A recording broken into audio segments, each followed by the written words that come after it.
Primero, dar por supuesto las gracias a los organizadores de estos seminarios, especialmente a Inmaculada, que he tenido una relación un poco más estrecha con ella, y por supuesto a los demás compañeros de ella que han trabajado y son encantadores, y sobre todo dar visibilidad a este tema tan importante y del que tampoco se habla, ¿no? Que es el tema de la violencia económica. Yo desde la Asociación de Mujeres vemos a diario muchísimas mujeres con estos problemas y la verdad es que muchas de ellas tiran la toalla debido a que esto no está reconocido, no es reconocido y es muy complicado. Yo voy a intentar resumir mucha información que ya han dado Susana, ya ha dado Inmaculada, y voy a intentar entrar en algunos puntos que creo que nos han hablado y que son importantes. Yo lo que voy a hacer es dividir un poco el asesoramiento que hay que dar a las mujeres, dividiéndolo el asesoramiento antes de la ruptura, la información que ellas tienen que tener antes de tomar esa decisión, ya sea que la vayan a tomar inmediatamente o que vayan a tardar un año, simplemente que tienen una crisis y que quieren estar informadas. La información, por supuesto, después de la ruptura, es decir, cuando ya existe ese incumplimiento en las obligaciones económicas que se han contraído o de mutuo acuerdo en un convenio regulador o que hay una resolución judicial que las contiene, y luego unas recomendaciones a profesionales que creo que son importantes a tener en cuenta a la hora de ver a esas mujeres, tanto profesionales de psicología, de trabajadores sociales, así como abogados, ¿no?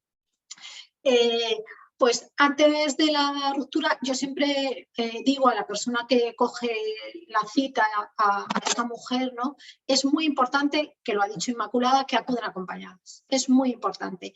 Generalmente suelen estar en un momento emocional bastante vulnerable, sobre todo si ellas no han tomado esa decisión, digamos, se han visto abocadas por un tema de que el marido les ha planteado la separación, o porque ellas tienen que tomar la decisión ante, por ejemplo, una causa de infidelidad y no les queda más remedio que tomar, o cualquier otra cuestión, ¿no? Entonces es importante que vengan acompañadas porque se les da mucha información que generalmente, como yo digo, salen por la puerta y ya se les ha olvidado todo lo que les has dicho, ¿no?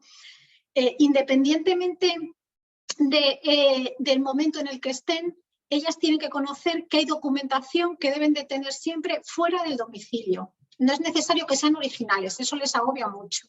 Es decir, es que falta del cajón, él va a ver que yo he sacado esa documentación con una fotocopia, como yo las digo, con los móviles una fotografía. Es decir, del libro de familia, si tienen acceso a números de cuentas bancarias, su declaración de la renta, escrituras de la vivienda, es decir, lo que es una cuestión económica que salga fuera, que se lo den a un familiar, a un amigo. ¿Por qué? Porque si necesitan plantear una demanda de medidas provisionales urgentes o de cualquier cosa, es necesario solicitar unos certificados, que es el certificado de matrimonio y de nacimiento, y entonces necesitan esos datos del libro de familia para que sea cuanto antes y no demorar esa presentación, ¿no? Antes de la ruptura es muy importante, a la hora de dar esa información, el tipo de trabajo que tiene su pareja. No es lo mismo la información y la documentación que tiene que recopilar la mujer si el hombre trabaja por cuenta ajena, que es mucho más sencillo, que si trabaja por cuenta propia, que se puede complicar porque incluso puede haber dinero B o desconocimiento incluso de lo que trabaja, ¿no? Entonces, si trabaja por cuenta ajena es muy importante informarla de, generalmente las nóminas suelen estar domiciliadas, ¿vale? Si ellas están autorizadas en la cuenta, mientras estén autorizadas, ellas pueden sacar toda la información, pero si él sabe que ellas están buscando información o que quieren separarse, lo más probable es que las quiten de autorizada y ya no van a tener acceso a esa cuenta. Hay que comentarles eso, muchas no saben la diferencia entre autorizada y titular de una cuenta, ¿vale? Si es titular no hay problema porque en cualquier momento tiene acceso a esa información, pero si no es titular y es autorizada, antes de comunicarle a él cualquier tipo de decisión respecto a la separación, deben de sacar movimientos de esa cuenta, intentar conseguir las nóminas, la relación de gastos, domiciliaciones de recibos de luz, de agua, es decir, todos los gastos, tanto familiares del domicilio como de los hijos, ¿vale? Aunque sean la clase particular que le da el vecino, pues que te haga un recibí, eso, es decir, todo eso sirve, ¿vale? Los problemas cuando surgen, cuando trabajan por cuenta propia, que es mucho más complicado cuando son autónomos o cuando tienen empresas, ¿vale? Entonces, ahí hay información que ellas pueden sacar que él no se va a enterar, porque generalmente estas mujeres tienen mucho miedo a que él se entere que ella ha pedido esa información. Es que si él se entera, entonces hay información que es pública, que es en registros y que ellos no se enteran. Es decir, los bancos generalmente, si tú pides movimientos bancarios hasta los 6 meses, no informa, pero hay bancos que si pides más de 6 meses te hacen un cargo en cuenta. ¿Vale? Entonces, para que ellos no se enteren, solicitar 6 meses es suficiente. Solicitar, muy importante, claves. Si estás de titular, puedes acceder online y nadie se entera. Si tú, las veces que accedes, tú puedes solicitar al banco claves online para poder ver esos movimientos.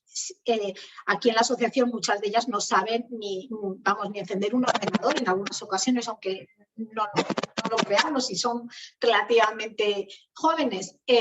Desde aquí se les ayuda a todo eso. ¿Vale? Entonces, si ellas no saben, pues que busquen a un amigo, a un familiar, ¿no? Solicitar esas claves online de los bancos.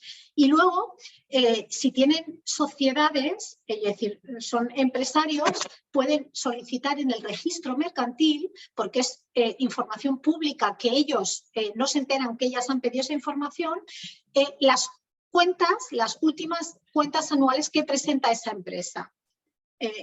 Se piden en el registro mercantil, pueden pedir tantos años como consideren. Yo considero que con 2 últimos años es más que suficiente. Incluso pueden pedir la escritura de constitución para ver qué porcentaje tienen, si ellas están en las sociedades, si no están, y es información pública que no sabe. También es importante solicitar en el registro de la propiedad lo que se llama un certificado de índices. ¿Vale? El certificado de índices es un documento que se puede pedir a nombre de personas físicas o de personas jurídicas, con el nombre de la sociedad y el NIF, para saber si esas sociedades tienen bienes inmuebles registrados. ¿Vale? Una vez que ya ese certificado de índices te da si tiene bienes inmuebles, puedes solicitar las correspondientes notas simples para saber si hay más socios en esos inmuebles, si no los hay, es decir, si hay hipotecas, si no hay hipotecas, si hay... Esta información es pública, facilita mucho la labor del abogado a la hora de presentar una demanda para cuantificar esas pensiones que se van a poner y después, como diré posteriormente, a la hora de si hay que ejecutar un impago de una pensión, qué bienes tiene a nombre de las sociedades o a nombre de ellos por si puede haber un alzamiento de bienes o no. ¿Vale? Es muy importante, cuando hay empresas, esa información es pública, no hay problema, pero surgen muchos problemas cuando son autónomos. Un taxista, por ejemplo, que no es empresario, o alguien, o cualquier persona que no tenga, digamos, una empresa, ¿no?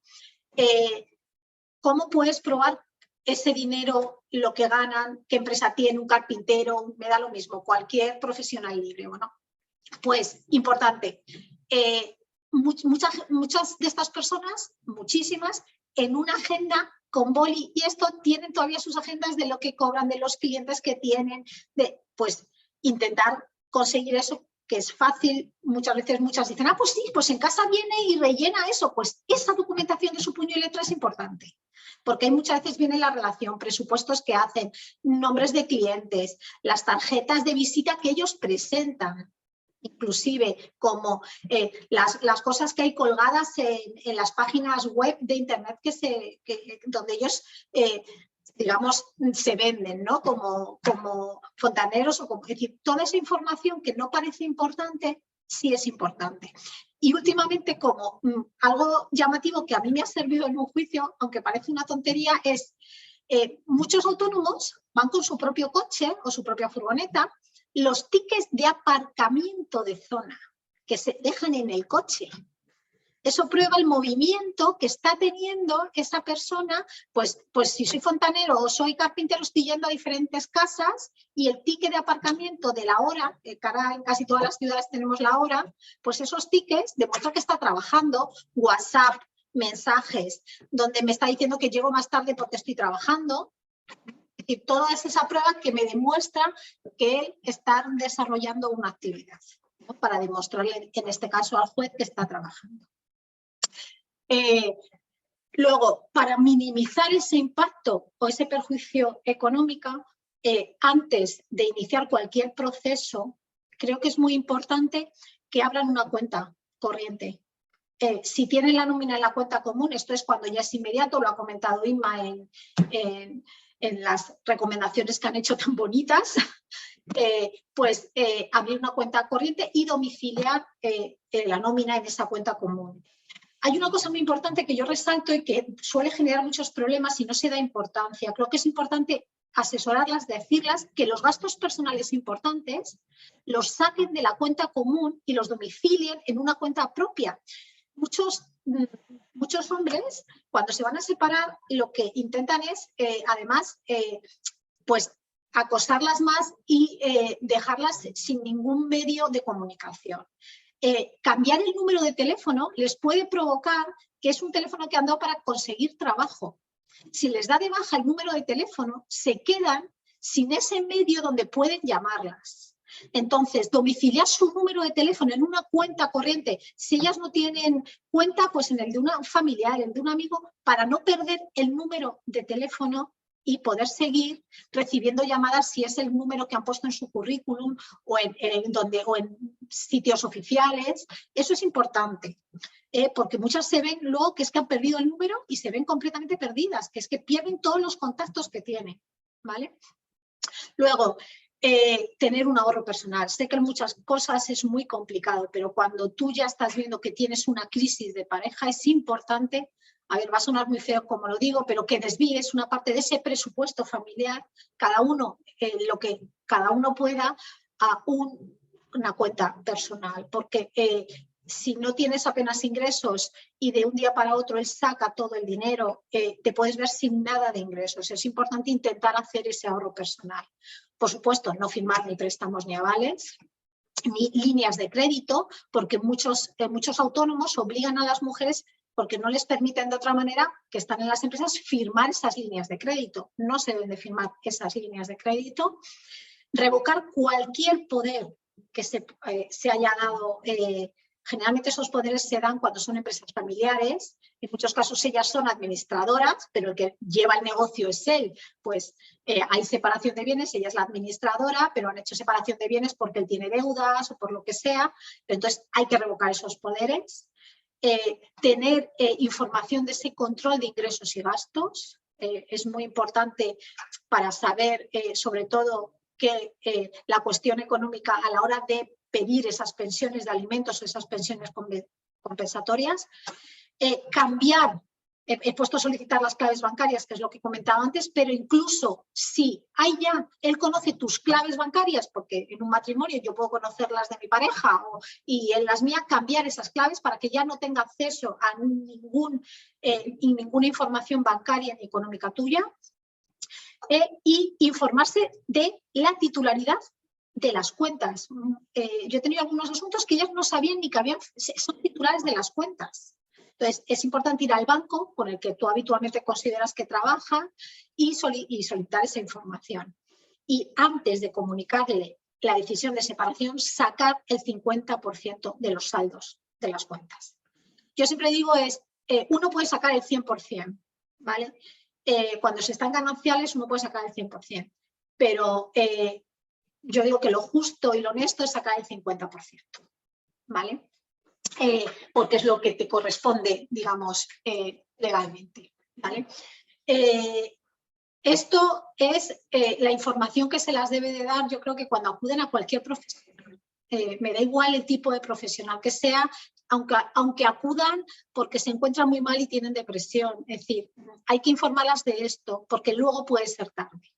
Luego puede ser tarde y las consecuencias económicas para la familia pueden ser más importantes, ¿no? Después, es decir, cuando ya hay una pensión reconocida, tanto sea en un mutuo acuerdo como sea en un contencioso con una resolución judicial, cuando se producen los impagos, cuando se produce esta violencia económica de la que estamos hablando, ¿no?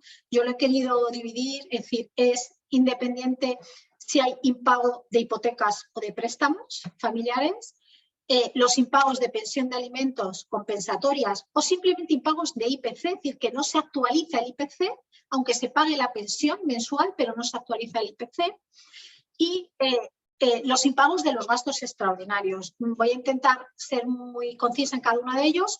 Importante, la prescripción son 5 años. Quiere decir si yo solo podré reclamar lo que me adeuda los 5 años.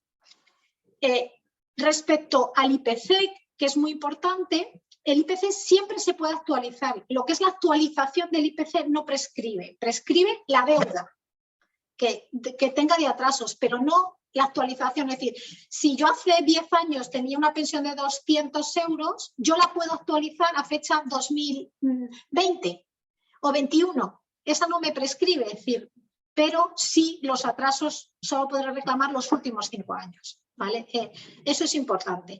Y luego, esa ejecución de sentencia, en los 3 casos, el procedimiento adecuado es una ejecución de la sentencia judicial donde se regula esa cuestión económica. Se puede hacer vía civil o vía penal. Las dos vías son paralelas. Una no impide que presente la otra. ¿Vale? ¿Cuál es la más rápida? Es decir, si hay una nómina o hay bienes que embargar, la más rápida es la vía civil, presentar una ejecución de sentencia y solicitar el embargo de los bienes. ¿Vale? Si hay nómina, lo más rápido siempre es la nómina.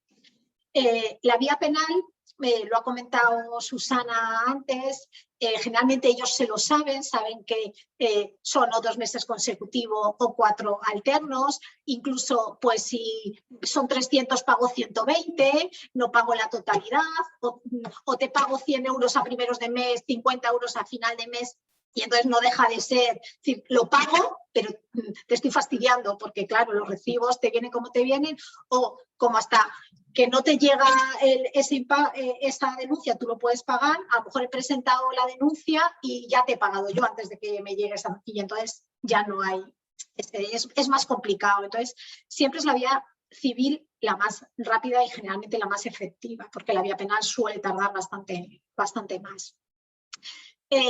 Otra cosa importante, que es verdad que se necesita abogado y procurador, y lo ha comentado Susana, muy bien dicho, se necesita abogado y procurador, pero las ejecuciones llevan costas. Es decir, si están bien, llevan costas.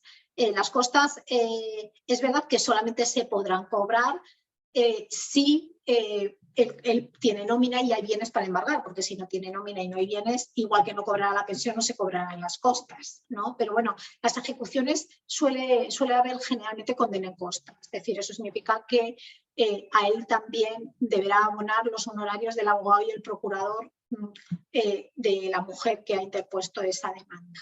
¿Vale? Respecto a los impagos de hipoteca, no es lo mismo que los impagos de pensiones de alimentos. Los impagos de pensiones de alimentos, él deja de pagar el primer mes y yo puedo presentar una demanda de ejecución al mes siguiente solo por un mes. Da lo mismo, él no ha pagado y yo presento para que haya embargo. Pero en cambio los impagos de hipoteca, para que yo pueda presentar una ejecución y reclamar que él no está pagando la hipoteca, yo tengo que pagar su parte de hipoteca. ¿Vale? Es decir, yo no puedo presentar una demanda, es decir, yo lo he hecho y me las han rechazado y bien rechazadas, quiero decir, lo hemos intentado en algunas ocasiones. Entonces, si ella no ha pagado la deuda de él, no puede reclamar un derecho de un tercero, que es el banco. En este caso, el banco es el que tendría que reclamar. Yo puedo reclamar los impagos de hipotecas si yo he pagado su 50%, o puedo reclamar su préstamo si yo he pagado su 50%.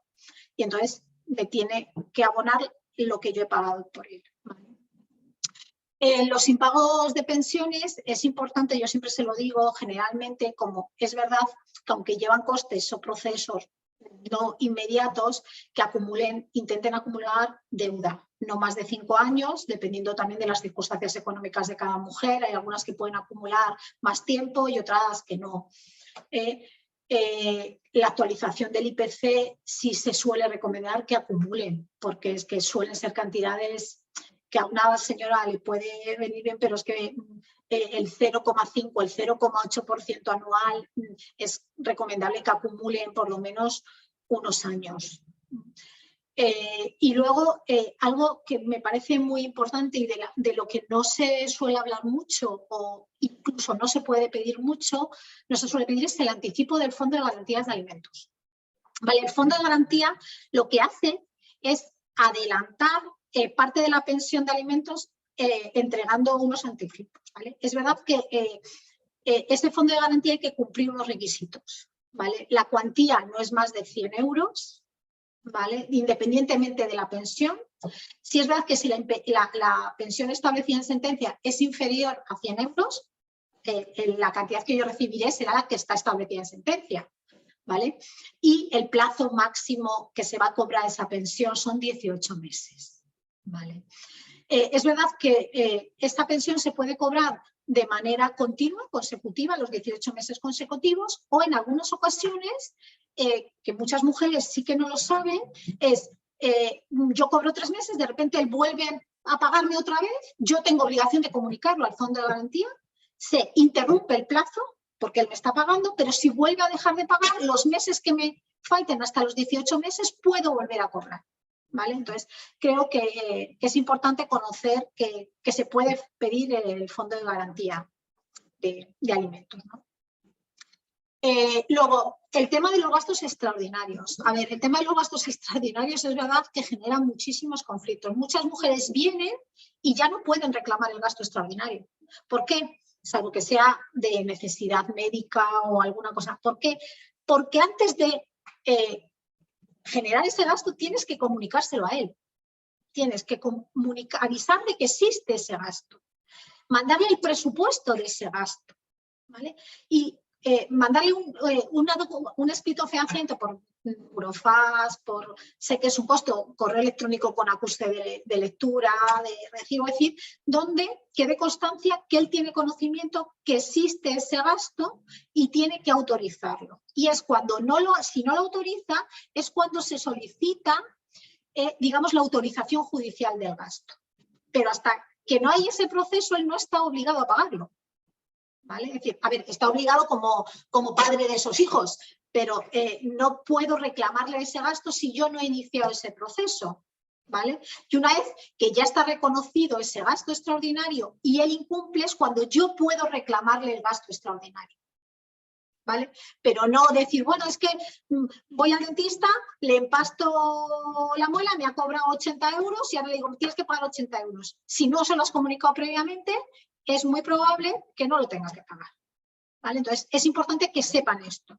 Pero con esto, con cualquier actividad extraescolar, con cualquier gasto que pueda surgir, una clase particular de apoyo, cualquier gasto. Es importante que él conozca el gasto antes de abonarlo y reclamárselo.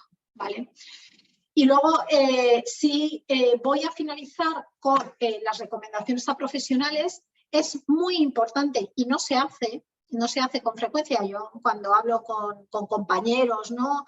Con compañeros letrados, incluso con jueces o magistrados en algunas unidades que tenemos, es importante siempre pedir al punto neutro la averiguación patrimonial. Es decir, muchas mujeres no tienen acceso, es decir, a coger un triste recibo, no saben ni dónde trabajan sus parejas. Entonces, cualquier profesional en la demanda, en la ejecución, en cualquier procedimiento que se inicie, se puede solicitar el punto neutro judicial, la averiguación patrimonial. Y entonces ahí aparece cualquier inmueble que tenga cuentas corrientes, planes de pensiones, acciones, fondos, a través del juzgado.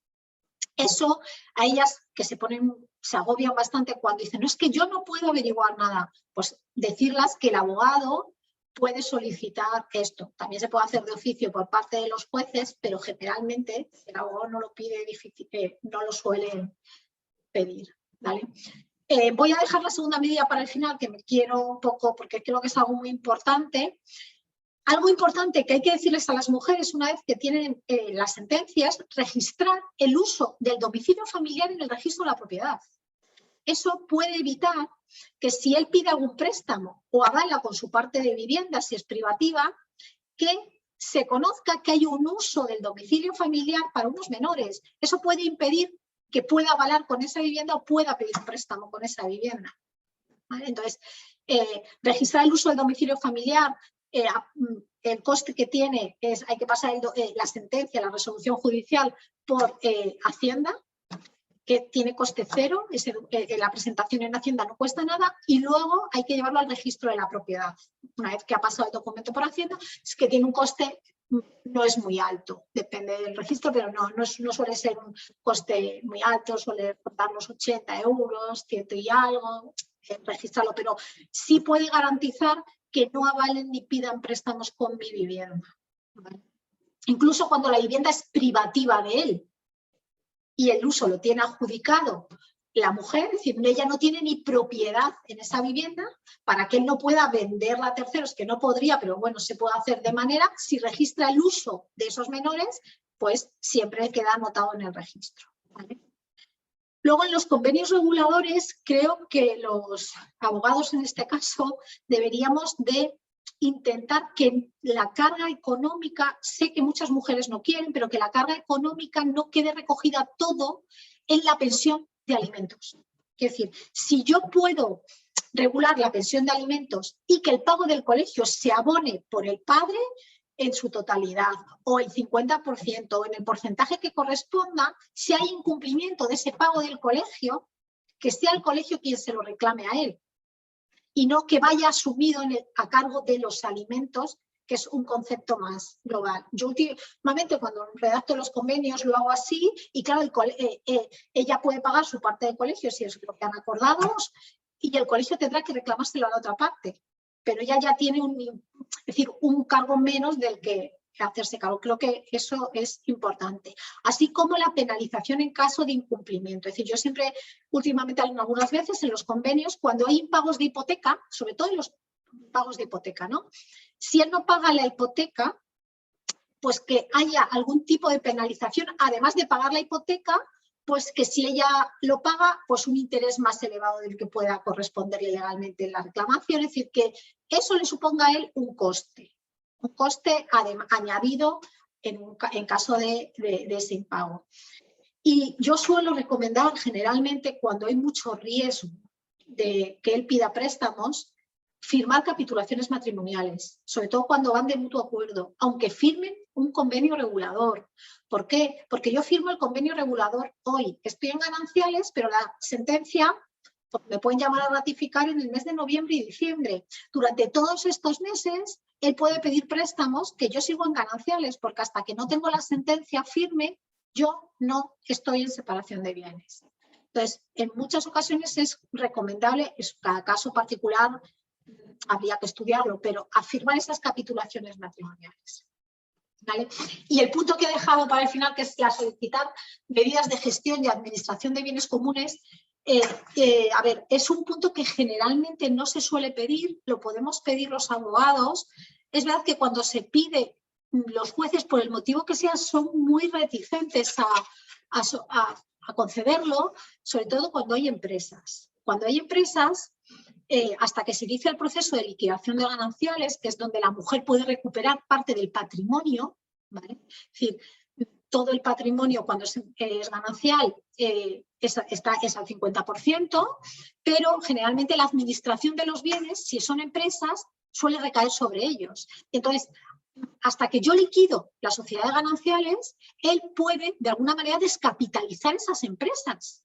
Entonces, para evitar eso, se puede solicitar que haya que el juez designe una gestión y una administración de los bienes comunes y tenga que rendir cuentas en el juzgado de esos bienes. Es decir, si tiene alquileres, de los alquileres, eso de alguna manera, si eso se consigue, esa medida de administración de los bienes, él no descapitalizará. y puede proteger y minimizar el impacto negativo económico que puede surgir a las mujeres en caso de que esta medida no sea solicitada. Bueno, espero que os haya ayudado toda esta información. He intentado ser breve porque ya mis compañeras lo habían comentado antes y ahora cualquier duda que tengáis la puedo ampliar encantada.